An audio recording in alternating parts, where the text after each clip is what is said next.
distorsiona la actividad del campo. Ha pasado mucho en Europa, nos ha pasado aquí, que como consecuencia de tratados internacionales, le pasó a España, que hay zonas que por siglos tuvieron olivares para producir aceitunas. El olivo no es un árbol que crezca de un día para otro. Y como consecuencia de los tratados que sirvieron para establecer la Comunidad Europea, en varios lugares fue necesario arrasar con árboles antiquísimos para sembrar alguna otra cosa, porque no podían rebasarse ciertas cuotas de producción. Todos esos son factores que ustedes tienen que aprender también a controlar, a entender y controlar hasta donde sea posible. Forma parte de los retos que van ustedes a tener que enfrentar. ¿Lo apagué o qué hice? No, ahí está. Son partes de los nuevos retos que van ustedes a tener que considerar en sus carreras. Entre los retos importantes, y estamos hablando nada más del sector alimentario, que es una fracción del campo de interés para gente como ustedes. Entre los retos que tiene que enfrentar el sector alimentario mundial para el siglo XXI están estos de aquí, que ahorita iremos detallando. En esta plática no pretendo ofrecerles un panorama siquiera medianamente completo de los retos que tienen que enfrentar profesionales como ustedes en estos años. Solamente darles una idea de qué cosas adicionales tienen que echarle al morral de sus preocupaciones profesionales. El problema de la sobrepoblación es algo realmente grave.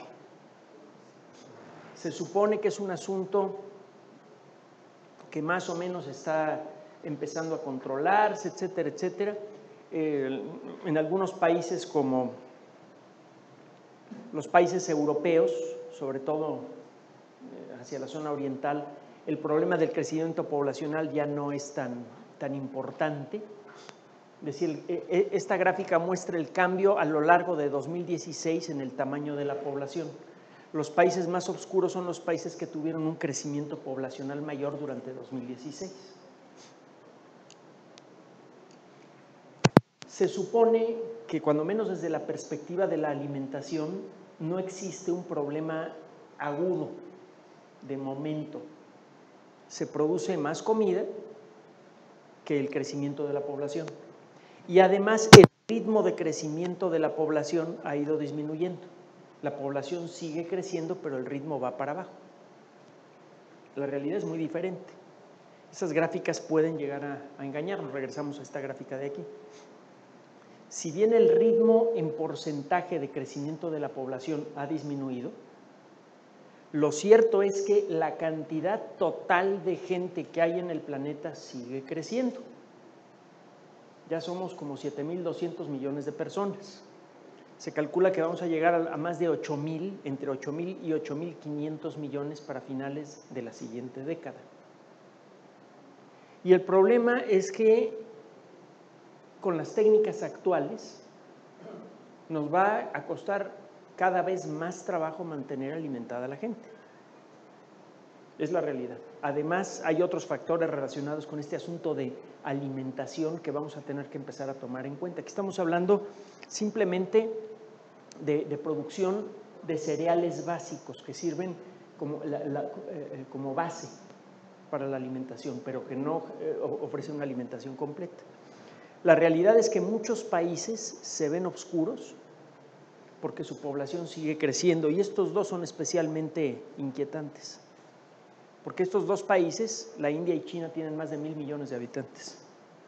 Cualquier crecimiento poblacional, aunque sea bajo en porcentaje, implica muchos millones de bocas nuevas que alimentar, muchos millones de cabezas que hay que proteger de la lluvia, tomando árboles para ponerles un techo encima, etcétera, etcétera.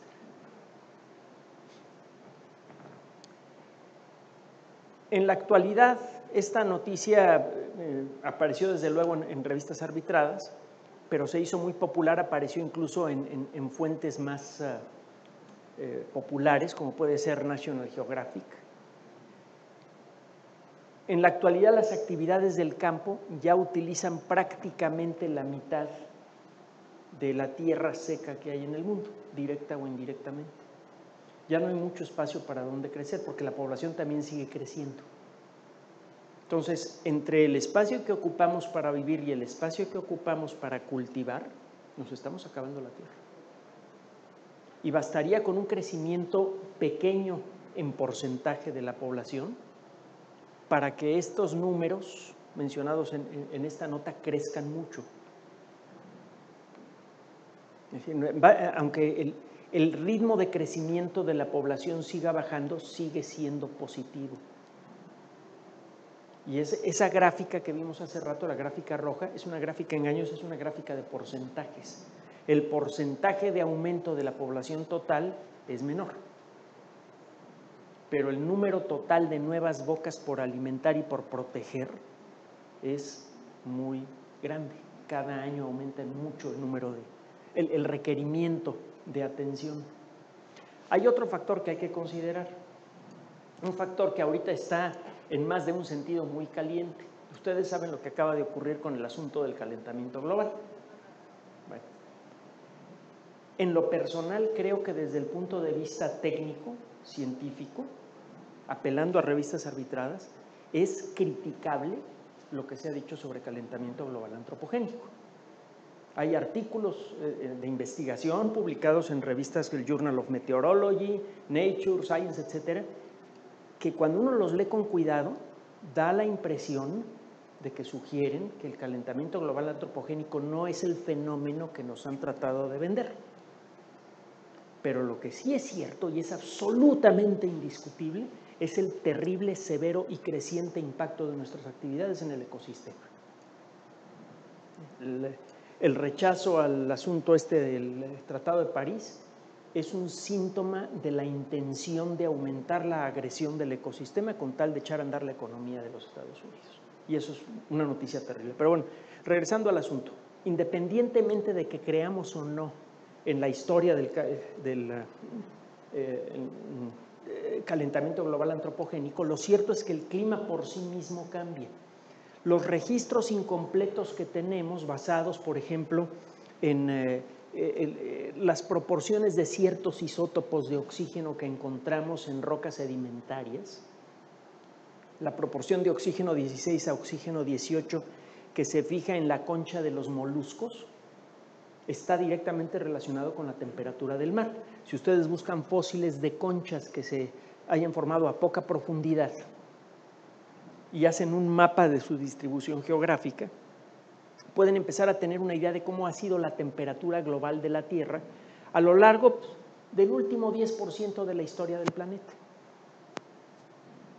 Y esta gráfica, si la Tierra fuera una persona de 100 años de edad, esta gráfica representaría lo que le ha pasado a la Tierra desde que tenía 90 años hasta la fecha actual en que tiene 100.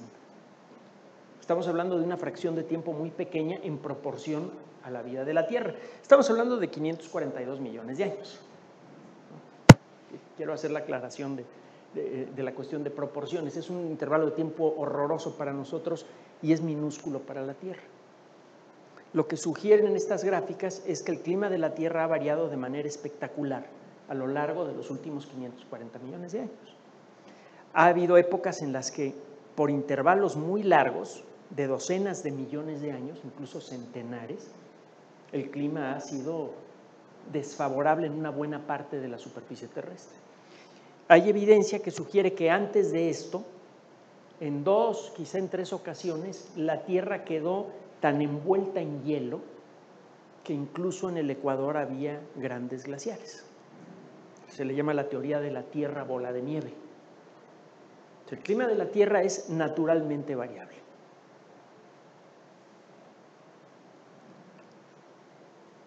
Vamos a centrarnos en el último segundo, figurativamente hablando, de la historia de la Tierra. En los últimos 2 millones de años, 2,5 millones de años, la Tierra ha estado atrapada en una edad de hielo. Formalmente hablando, los paleoclimatólogos dicen que una edad de hielo ocurre cuando la Tierra se cubre de hielo en un 30-40%, pasa así 10, 15, 20 mil años, luego se derrite el hielo y viene una etapa de temperatura decente, que se llama periodo interglaciar, que dura como 12 a 15.000 años. Y luego otra vez se vuelve a enfriar la Tierra. En los últimos 2,5 millones de años esto ha pasado más de una docena de veces, un par de docenas de veces. Es algo común. Llevamos tan poco tiempo en la superficie terrestre que cuando hablamos de la edad de hielo, lo que en realidad estamos haciendo es referirnos a la última glaciación, a la última vez que la Tierra estuvo cubierta con hielo. Pero nada más en los últimos 2,5 mugrosos millones de años que no figuran en la historia de la Tierra, hemos tenido más de 20 periodos como esos. Bueno, ¿qué tiene que ver esto con el rollo que estamos ofreciendo el día de hoy? Ahí les va. En la actualidad estamos utilizando una superficie equivalente a la de América del Sur para la producción agrícola. Agrícola, no estamos hablando de la ganadera, solo indirectamente. La productividad de ese terreno depende de una estabilidad climática relativa. Estamos acostumbrados a que el clima es más o menos parejo año con año. Hay décadas en las que hace más frío, décadas en las que hace más calor, pero en términos generales el clima es más o menos predecible. La productividad del campo en lugares muy avanzados, por ejemplo en Francia, es bastante predecible. Incluso aquí en México, donde tenemos muchos pendientes, entre otras cosas porque tenemos una historia más breve y un territorio más grande,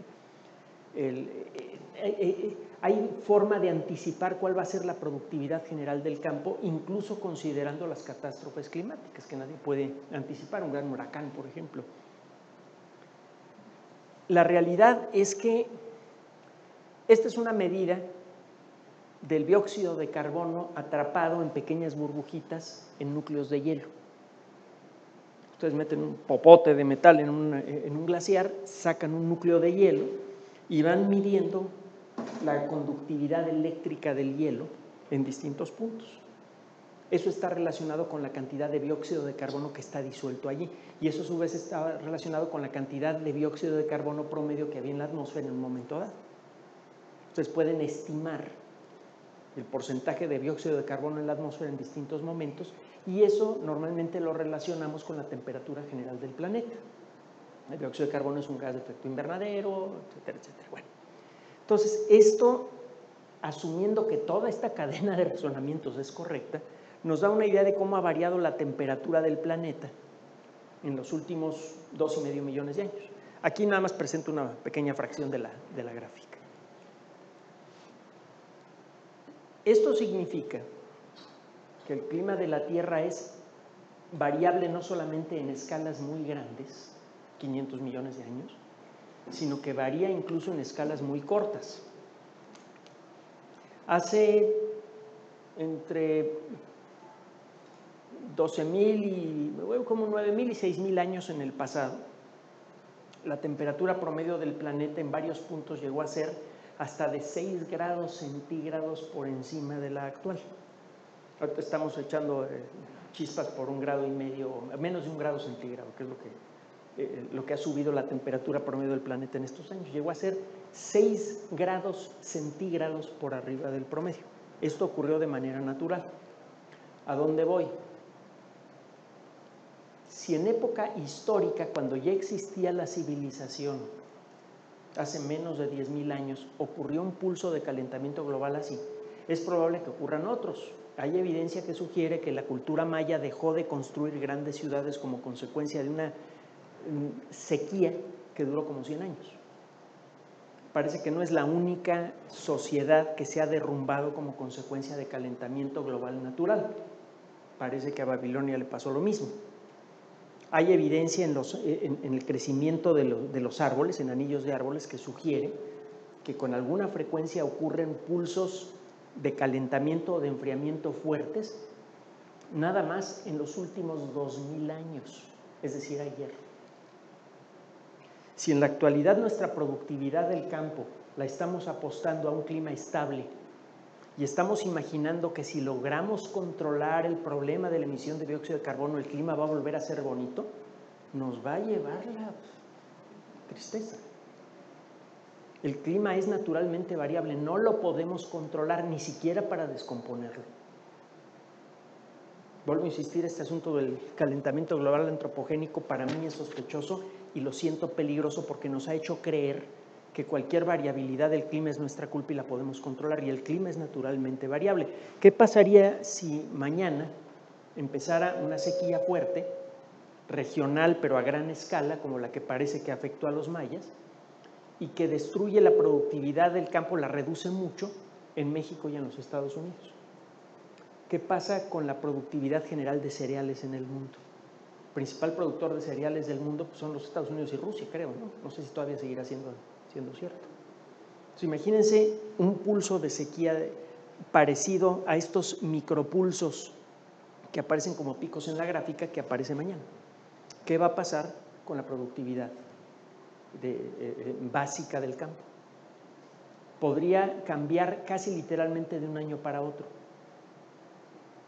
Ustedes pueden soportar casi cualquier cosa, incluso la invasión de su territorio, sin ir a la guerra. Lo que no puede soportar una sociedad, lo que acaba quebrantando a una sociedad es el hambre. Estamos jugando un juego peligroso al apostar, al no considerar la variabilidad natural del clima en esta ecuación. Es como vivir gastando todo el dinero que entra a la bolsa, imaginando que nunca vamos a perder la chamba. ¿Qué pasa si la pierden mañana? De golpe y porrazo pasan de vivir muy bien a tener una deuda tremenda, que no van a tener forma de cubrir. Entonces, uno de los retos graves. Nos ha ido muy bien porque en los últimos 100 años, cuando mucho, la productividad del campo así ha ido creciendo de manera sostenida.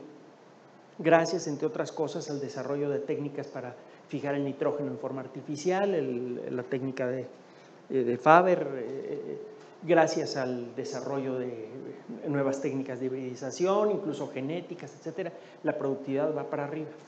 Pero seguimos siendo absolutamente dependientes del clima para producir la mayor parte del alimento. Y estamos apostando a que el clima de aquí en adelante se va a portar parejito y no se va a portar como se ha portado desde que la Tierra existe. Ese es un asunto que no nos pegó en el pasado. Eso significa que la probabilidad de que nos pegue en el futuro es mayor. Si ustedes se tapan los ojos y se ponen a caminar en sentido contrario en el periférico y pasan 10 minutos y no los atropellan, es para ponerse nerviosos, porque la probabilidad de que los atropellen en el siguiente minuto es mucho mayor que cuando empezaron. ¿Sí? Es más o menos lo mismo aquí. Entonces, uno de los retos que tienen ustedes que enfrentar como profesionales, van a tener que volverse paleoclimatólogos y meteorólogos. Y van a tener que meterse a esos temas sin quedar bañados en la basura política que hay alrededor. Solamente piensen que todo este rollo del calentamiento global arranca con 2 premios Nobel muy raros, 2 premios Nobel de la Paz, que siempre han sido medio dudosos. El premio Nobel de la Paz probablemente es el menos prestigioso de todos. Acuérdense que Gandhi nunca recibió el premio Nobel, fue candidato creo que 4 o 5 veces, y ¿saben en una ocasión con quién compartió la candidatura por el premio Nobel de la Paz? Con Adolfo Hitler. Esa es la base moral que sustentó el arranque de todo este rally en favor del calentamiento global antropogénico, que nos hace pensar que el clima es siempre decente y que los únicos que podemos hacerlo malo somos nosotros. No es así. ¿Qué otros factores tienen ustedes que considerar para el desarrollo de sus carreras aquí en México? ¿Qué otros factores pueden afectar de alguna forma al campo mexicano? Sus carreras son especialmente interesantes porque de una manera muy especial reúnen a todas las disciplinas científicas. Cuando uno estudia química orgánica, se dedica uno a entender cómo se mueven los átomos y cómo se pegan y cómo se orientan y quién sabe qué rollos. Ustedes tienen que aprender química, incluso un poquito de mecánica cuántica, si es que van a empezar a juguetear con la forma de las moléculas que sirven para alguna cosa. Y en el otro parte del espectro de sus talentos profesionales tienen que considerar a las ciencias sociales, a la relación de la gente con el campo. Esto es un asunto especialmente, en cualquier país es un asunto fundamental. Todos los países fuertes arrancan teniendo un campo fuerte. Esa es la primera receta para que se desarrolle una sociedad razonablemente autónoma. Y aquí en México, ¿para qué les cuento la historia? Si nos está mirando ahorita. México es uno de los focos de desarrollo de la agricultura en la historia mundial. Pueden verlo hasta en la Wikipedia, no es ningún secreto, ya lo habíamos mencionado en otra conferencia, que fue nuestro país en donde nació la agricultura de manera independiente y sucedió casi simultáneamente en otros 6 u 8 puntos del planeta. Entonces, de manera muy sustantiva existe una fuerte relación entre la población mexicana y el campo, desde siempre. Cualquier cosa que afecte la forma en la que nos entendemos con el campo puede afectar de manera muy sustancial a una fracción importante de la sociedad mexicana. Y uno de esos factores lo ven en esta película. ¿Vieron la película Interestelar? Es una película de ciencia ficción con miras muy a futuro, pero que está bien planteada. Entre los asesores de esta película se encuentran algunos de las personas que realmente saben sobre la teoría general de la relatividad. Entonces, lo que plantean sobre la posibilidad de agujeros de gusano en el espacio que sirven para viajar grandes distancias y todo eso está en la frontera, pero podría ser cierto, pues. No es una película de ciencia ficción hecha por chiflados. A lo mejor el director sí un poquito, pero y uno que otro actor. Pero los que de veras le dieron sustento científico a la revista, eso sí a la película, eso sí de veras están locos, pero locos creativos, como Kip Thorne, que es uno de los expertos en la teoría general de la relatividad. Entre los pequeños detallitos que se mencionan en esta película, que está situada años en el futuro, es que existen combinas que automáticamente levantan la cosecha y forma parte de un sistema automático que controla el suelo, que siembra y que recolecta. Este tipo de sistemas tienen muchísimos atractivos. Trabajan de día y de noche, en cualquier clima. En caso de que se venga una helada o alguna otra cosa y la cosecha esté casi lista, se pueden lanzar estas máquinas en forma masiva a recoger la cosecha y salvar lo que se pueda. Estas máquinas no necesitan seguro social, no cobran un sueldo. Su operación en principio puede hacerse muy barata, así que el costo de producción por hectárea se puede reducir. Este tipo de máquinas están por llegar. Este es un aparato que sí existe y no tiene espacio para que alguien se siente a manejarlo. El software para programar estos aparatos existe también. Incluye técnicas avanzadas de geolocalización para poder distinguir el contorno del terreno por donde va a caminar el tractor para levantar una cosecha o para sembrar. La automatización del campo es un fenómeno que puede llegar impuesto por fuerzas de mercado. Cuando eso ocurre, generalmente la imposición llega de golpe. Un año tienen ustedes un campo que funciona de manera más o menos normal y al año siguiente en muchos lugares se empiezan a utilizar este tipo de técnicas y mucha gente se queda sin trabajo. Y ya hemos visto en carne viva lo que sucede cuando en el campo no hay suficiente trabajo en un país como México. En la actualidad tenemos un severo problema de violencia grave en todo México, en particular en el campo, en buena parte como consecuencia de que mucha gente no puede esperar vivir razonablemente bien de lo que siembra.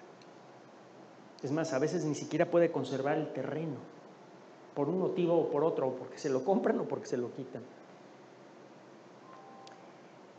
Uno de los rubros en donde van a tener ustedes que aprender nuevas habilidades es en el desarrollo de software, desarrollo de programas de cómputo. Cada vez existen más y más aplicaciones de todo tipo para controlar distintos aspectos de la productividad del campo. o para controlar, por ejemplo, el bienestar de zonas protegidas. Hay software para teléfonos celulares, por ejemplo, que les permite a ustedes levantar un inventario. Se ponen a caminar por un bosque y van simplemente seleccionando en el teléfono celular, que tiene activado el GPS, las 2 o 3 especies más populares en el bosque en el que se encuentran ustedes. Se paran al lado de un árbol y aprietan encino, junto a otro árbol y aprietan el botón que tenga X otra especie. Al regresar al laboratorio ya tienen ustedes un mapa bastante preciso de la distribución por especie en una zona protegida. Uno de los primeros síntomas de algún problema, sea la invasión de algún tipo de parásito, sea la tala clandestina, etcétera, es un cambio en la proporción relativa de especies de árboles. Entonces pueden llevar un control más preciso con ese software.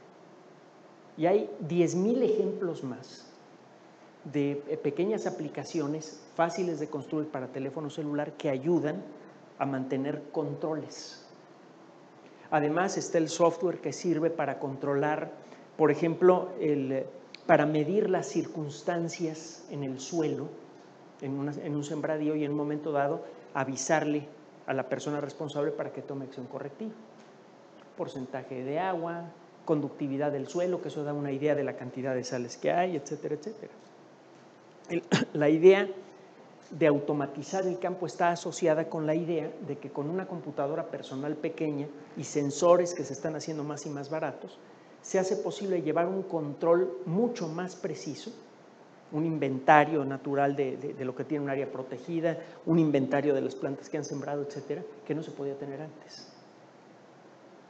Sería preferible que ese tipo de desarrollos venga de profesionales como ustedes y no de empresas que vienen de otras partes del mundo. Una tecnología que ya tiene un impacto muy importante en muchas de las actividades que hacen ustedes tiene que ver con los famosos aviones automáticos. El término drone no tiene mucho significado para nosotros. Un dron es un zángano, y generalmente cuando pensamos en zánganos pensamos en otra cosa. Por ejemplo, en lo que nos dicen cuando nos ven nuestros papás allí tumbadotes un zángano en otros contextos, en otras culturas, es un insecto que vuela sin sentido y sin tener un trabajo fijo. Eso es lo que hace un dron. Ustedes le dicen qué es lo que va a hacer. De otra manera, el dron no hace absolutamente nada. Es una máquina voladora tonta. Estos aparatos permiten completar los controles que pueden hacer ustedes en el suelo con cámaras y con software ya existente. Ya se utilizan este tipo de dispositivos, por ejemplo, en Centroamérica, en Costa Rica, para control de áreas protegidas, para poder detectar zonas en grandes sembradíos en donde las plantas no crecen bien, para detectar el ataque de pestes de todo tipo, malas hierbas, tuzas, etcétera, etcétera. Se va a esperar que ustedes, cuando menos sean conscientes de la existencia de esta tecnología y en un momento dado puedan usarla de manera propositiva.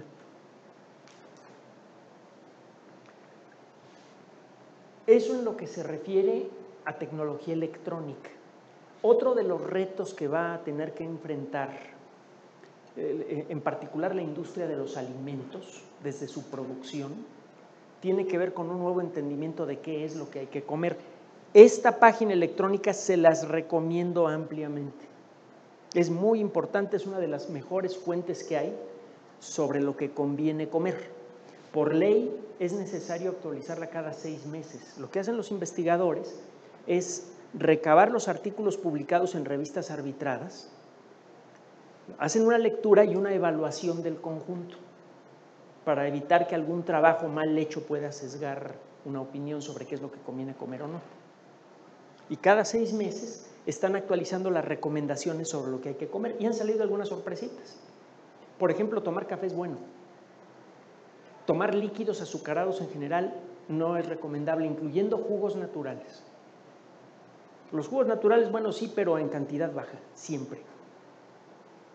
Hay que tomar agua pura, café o té, de preferencia sin azúcar. Parece que el incorporar demasiada azúcar rápidamente al cuerpo es un factor que puede disparar diabetes, y no tengo que contarles el problema grave de obesidad y diabetes que hay en todo el mundo y en particular en México. Hemos descubierto muchas otras cosas más. Por ejemplo, parece que la carne roja no sube el colesterol. ¿Nunca vieron una película de Woody Allen que se llama El Dormilón? ¿Quién la ha visto? Ah, qué bueno, porque les va a divertir mucho. Búsquenla. Van a encontrar cuando menos fragmentos en YouTube. Este cuate participa en un experimento que sale mal y lo dejan dormido durante, creo que 200 años o algo así. Despierta en una clínica y lo primero, es una de estas personas que le gustaba hacer ejercicio y que cuidaba mucho lo que comía, etcétera. Lo primero que hace el médico es recomendarle que se tome un filetote lleno de grasa. Esto dice, no, pero me va a tapar las arterias. No, es lo que se creía en el siglo XX, esto es bueno para usted. Y cuando termine se fuma usted este puro. Todavía no hemos llegado al asunto del puro, pero con el asunto de la